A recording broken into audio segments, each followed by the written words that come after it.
simple story, but a bitter one for me. Some of you might think that I'm a little jealous. And actually, I'm not. It was 1998, I'll never forget it. It was the very first time that I had the opportunity to play in a San Diego State game. I started that game, it was against Kansas, and I was so excited. I'm like, man, this is going to be an opportunity to be on the same side, or a bookend with my brother. Kabir's on the left, I'm on the right. And this was the start of my career. I started in 1997 here, and I'm on that field as turf, and we had an opportunity to get a sack. Both Kabir and I came clear. Somebody's got to find, there's a picture in the Daily Aztec where both of us at the quarterback, and I could have sworn that I was going to get that sack. And Kabir, which I'm looking at him closing in, I got to get there before him, he gives me an eye, kind of reminiscence of when we were younger. Oh, I'm going to get this to you. And so he got to the quarterback before I ever did. It's a true story. He'll remember the play. It's a true story. And I was so upset because it was the only time that I had a chance to get to the quarterback that entire game. And sacks are hard to come by, so he stole that one from me, and I'll never forget it. And so it really is because of me that started his double-digit sacks.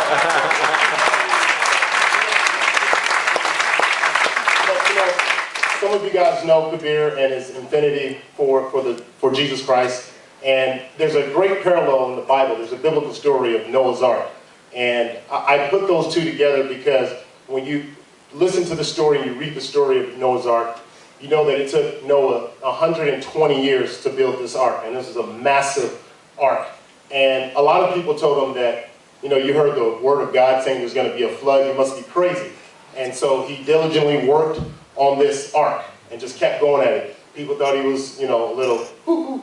And so he's still going at it, and there was a lot of determination that had to go in there into building this. And I make the parallel between Kabir and Noah because Kabir came in at 186 pounds soaking wet with peanut butter jelly in a sandwich in his back pocket, and many people thought that Kabir would never be able to pan out to be a Division I defensive end. Well, they were wrong. And it took a lot of heart to be that small to get on the field with a bunch of giants. And I remember Kabir always saying that the small things come in big packages. I might have that backwards, I'm not sure if I have it right. Big things come in small packages, something like that. But I knew that it took a lot of determination. It took a lot of, you had to be fearless, you had to be diligent, and you also had to have intestinal fortitude. And I thought that Kabir had that. And so when I look at the arc of Kabir's life, I see all those things that parallel with Noah and him working through 120 years and being doubted like Kabir was doubted. He went on, as mentioned in the video, to surpass Mike Douglas, who was the sack leader here for many years at 26 sacks. Kabir now holds the record with 33. And then, of course, passing the late Reggie White with the Green Bay Packers with 74.5 sacks. I'm so very, very honored on this auspicious occasion to, you guys might want to get your calculator, your alphabets out, because I'm about to give his whole name.